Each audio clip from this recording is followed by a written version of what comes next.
Bien, une histoire d'amour.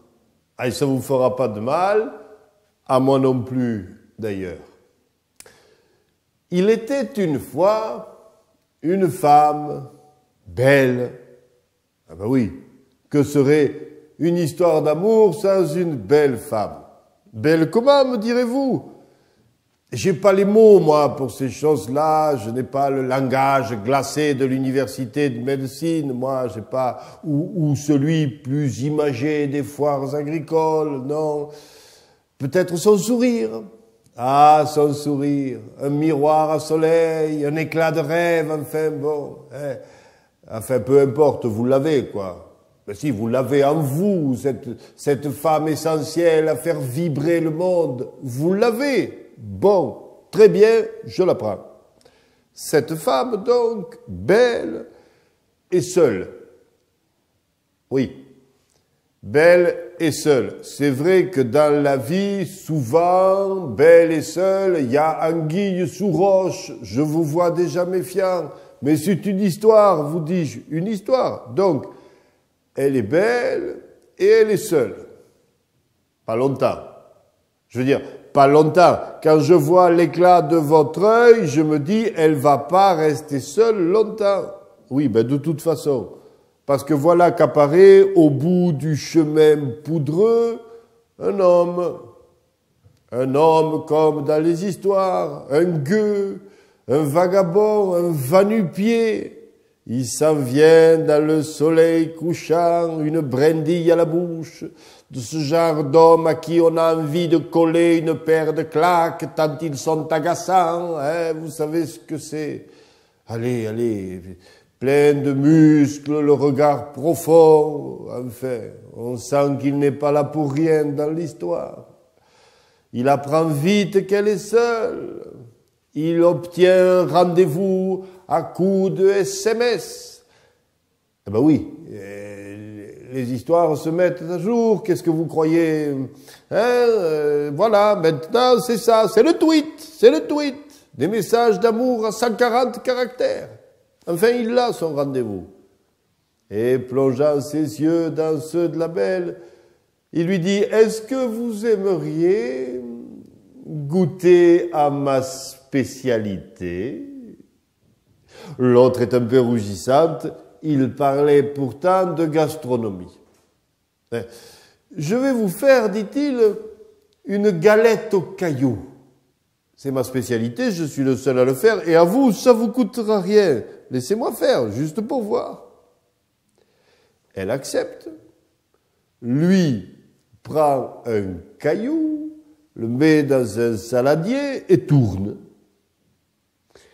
Au bout d'un moment, suffisamment pour qu'elle le regarde d'un œil suspicieux, il se penche vers elle et lui dit « C'est pas dans la recette, mais ça donne un peu de corps à l'affaire. Vous n'auriez pas un bol de farine?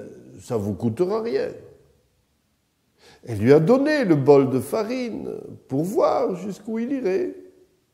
L'autre mélange ça. Dites, si c'est pas moi, ce sera le chat.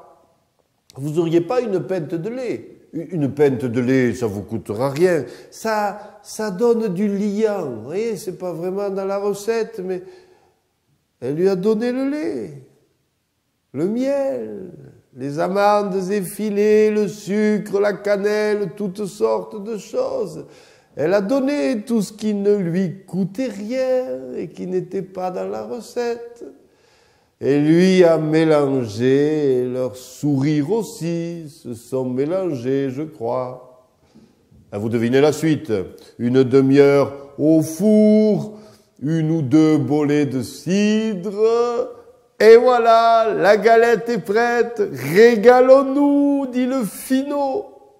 Ah, mais quoi, dit la fille, sûre d'avoir trouvé à le coincer. Enfin donc, ce n'est jamais qu'une galette. À quoi il sert, votre caillou? À mon caillou? Mais c'est lui qui fait toute la différence. Nous mangeons la galette, dit-il, et celui qui trouve le caillou, il peut embrasser l'autre. Le voulez-vous? Elle le voulait. Et pardi, c'est elle qui a trouvé le caillou. Et comment ça s'est fini? Au fond, l'histoire ne le dit pas. On a tiré le rideau sur ce genre de choses. Mais au fond, peu importe. Que le bellâtre ait emporté la belle, au fond, on s'en fiche. Il a laissé là, sur la table de la cuisine, le secret essentiel, la clé de tous les rêves. Un caillou. Un tout petit caillou, bonnes gens, et si vous avez la recette, voilà le monde qui change. Un tout petit caillou pour un baiser volé, un tout petit caillou ouvrant les portes de l'amour. Le voilà, le secret, je vous le donne. Les cailloux, ce n'est pas ce qui manque dans notre pauvre pays. Alors servez-vous et gardez-le, ce caillou, au fond de votre poche. Ça servira de signe de reconnaissance à tous les quêteurs de rêves.